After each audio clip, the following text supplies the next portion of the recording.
આપનું નામ? અજય પંચાલ. અજયભાઈ, શું કહેશો? અહીંયા ટ્રાફિક જામ છે, કેટલા સમયથી પ્રોબ્લેમ છે? આ ટ્રાફિક જામની સમસ્યા છેલ્લા 4 વર્ષથી છે જ.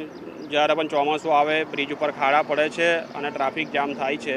આપણે ઓલરેડી બધી આગળ સુધી NHAIમાં બધી લેટર આપણે લખેલા છે, મેલ કરેલો છે. એમનો લેટર પણ મારા નામે આવેલો છે કે આપણે 4-5 બ્રિજ જે છે ભરૂચ અને વડોદરા સેક્શનની વચ્ચે જે સાંકડા નેરો બ્રિજ છે એને આપણે પહોળા કરવાની ઓલરેડી ભલામણ કરેલી છે. એ લોકો એવું કીધેલું છે કે ટેન્ડર આપણે આપી દીધા છે, ટેન્ડર પાસ થઈ ગયા છે, પણ એ બ્રિજનું કામ ક્યારે ચાલુ થશે?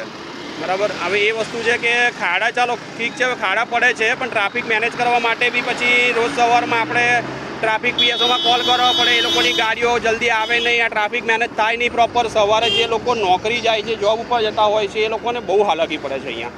કારણ કે આપણો જે જાંબા બ્રિજ છે એ સિટીને જોડે છે અત્યારે. એટલે પોર બાજુ જે લોકો જોબ ઉપર જતા હોય, આજે આ બાજુ નથી ખાલી તકલીફ, આપણે સુરત જવાના બ્રિજ ઉપર પણ તકલીફ છે ને સુરતથી તમે પાછા રિટર્ન આવો ત્યારે પણ એ બ્રિજ ઉપર તમે જુઓ અત્યારે ત્યાં પણ ઘણી વખત પોર સુધી લાંબો ટ્રાફિક જામ થતો હોય છે. સોલ્યુશન માટે એવું છે કે આ મારી વાત થઈ હતી આગળ, એક કોન્ટ્રાક્ટર જેમને NHAIનો કોન્ટ્રાક્ટ આપેલો છે એમને મને વાત કરી કે આપણે ઓલરેડી બ્રિજનો કોન્ટ્રાક્ટ આપી દીધેલો છે, દિવાળી પછી કામ શરૂ કરવાના છે.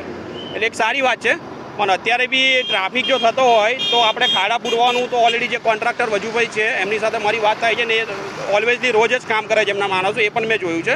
તો વરસાદ પડે છે, મટીરિયલ નાખે છે, ડામર અને પાણીને 36નો આંકડો છે. બરાબર. ઝડપથી બ્રિજનું કામ શરૂ થવું જોઈએ. હા, ઝડપથી બ્રિજનું કામ શરૂ થઈને ઝડપથી પતવું પણ જોઈએ. પછી એવું ના થાય કે ચાલુ થાય ને પછી 2-3 વર્ષ સુધી એવું ને એવું જ રહે, એવું ના થાય. અને ટ્રાફિક છે તો હું એટલું ટ્રાફિક ડિપાર્ટમેન્ટને એટલું હું એક રિક્વેસ્ટ કરીશ કે અહીંયા એક પછી 24 અવર્સ પોઈન્ટ આપો, કારણ કે રાતે 12 ને 2 વાગે પણ એટલો જ ટ્રાફિક હોય છે. આજે કોઈ ઇમરજન્સી હશે, એમ્બ્યુલન્સને નીકળવું હશે તો કેવી રીતે નીકળશે?